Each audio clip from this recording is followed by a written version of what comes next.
Hola, soy el Dr. Joe Dispenza. Estudié bioquímica en la Universidad Rutgers y luego obtuve mi título en la Universidad Life, cerca de Atlanta, Georgia. En los últimos 7 años me ha interesado mucho el estudio de la remisión espontánea de enfermedades. En otras palabras, casos de personas diagnosticadas de afecciones como cáncer, diabetes o raros trastornos genéticos para los cuales la medicina no tenía cura. Estudié a gente con trastornos cardiovasculares como taquicardia o arritmia, hipertensión, a gente que tenía elevados niveles de colesterol, enfisema, problemas endocrinos como trastornos tiroideos, y me interesaba saber si existían factores en común entre estas personas. Y descubrí que todas las personas que experimentaban una remisión espontánea tenían 4 cosas en común. La primera era que cada persona aceptaba y creía que había una inteligencia divina que controlaba su cuerpo. Puede que algunos le llamen inteligencia espiritual y otros digan que es una mente superior o una mente más profunda, pero todos aceptaban que había una inteligencia mucho más grande que ellos. Aunque a esta inteligencia mística la llamamos inteligencia espiritual, en realidad no tiene nada de mística. Es la misma inteligencia que hace que tu corazón lata en este momento. Tu corazón bombea 7,5 litros de sangre por minuto, más de 378 litros de sangre por hora, late 100.000 veces al día, 40 millones de veces al año y más de 3.000 millones de veces en una vida.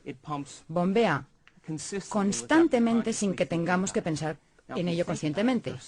Si consideramos eso, hay un orden, hay una inteligencia que nos da vida, que mantiene el latido de nuestro corazón. Es la misma inteligencia que digiere nuestra comida, que la descompone en gases y nutrientes y la organiza para reparar el cuerpo.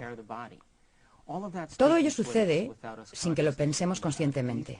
Y estas personas empezaron a entender que había una inteligencia a cargo de su cuerpo que era superior a ellos, que realmente sabía más que ellos.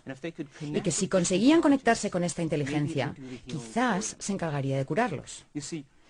Cada segundo perdemos 10 millones de células. Y en el segundo siguiente producimos otros 10 millones de células.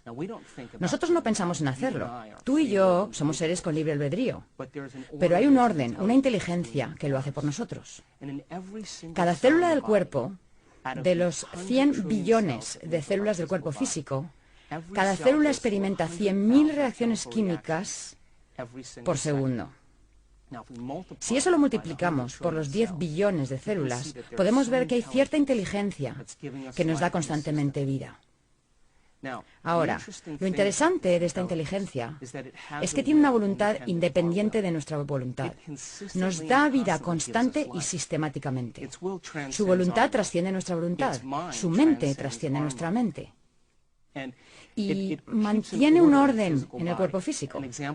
Un ejemplo serían las enzimas activas en el ADN de las células. Hay 3.200 millones de ácidos nucleicos en los genes de una célula. Esta inteligencia envía proteínas a lo largo de los ácidos nucleicos y corrige las mutaciones para que no nos descompongamos.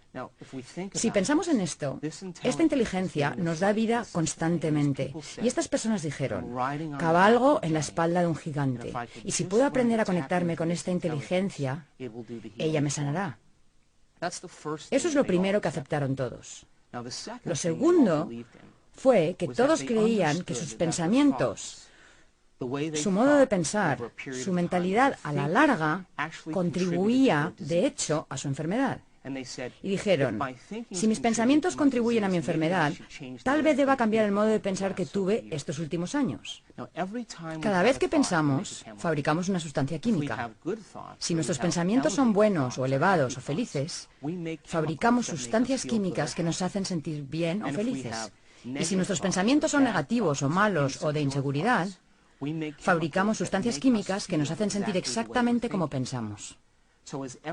Cada sustancia que se libera en el cerebro es literalmente un mensaje que alimenta al cuerpo físico.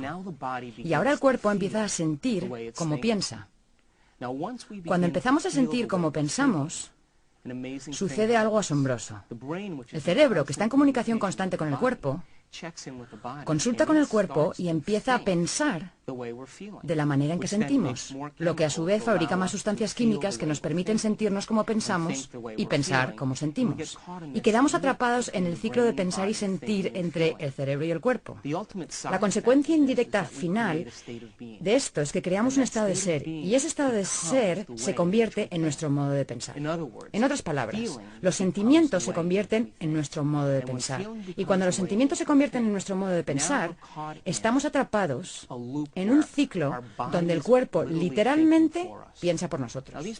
Estas personas razonaron y dijeron: si mis pensamientos han creado esta enfermedad y mis pensamientos crean estas sustancias químicas que me hacen sentir de cierta manera y comportarme de cierta manera, tendré que cambiar mi modo de pensar.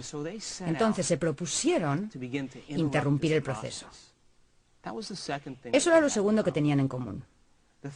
Lo tercero en común, que encuentro realmente asombroso, es que estas personas decidieron que para interrumpir su proceso de pensamiento tenían que reinventarse a sí mismos. Tenían que convertirse en otra persona. Y cuando empezaron a pensar en quiénes querían ser, pararon el ciclo continuo de reacciones entre pensar y sentir y se hicieron algunas preguntas importantes. Preguntas como estas: ¿cómo sería ser una persona feliz? ¿A quién conozco en mi vida que sea feliz? ¿Qué tendría que cambiar en mí para ser una persona diferente? ¿A quién de la antigüedad admiro, que haya sido magnífico, que yo haya estudiado, cuyas habilidades y virtudes pudiera aplicar para empezar a formular un nuevo ideal de mí mismo o de mí misma? Estas personas se pusieron a contemplar los supuestos, las posibilidades, los potenciales de quienes querían llegar a ser. Y a medida que lo hacían, su cerebro empezó a cambiar. Empezaron a pensar de otro modo. Y el proceso de pensamiento empezó a formar conexiones en su cerebro que se convirtieron en una plataforma para su modo de ser.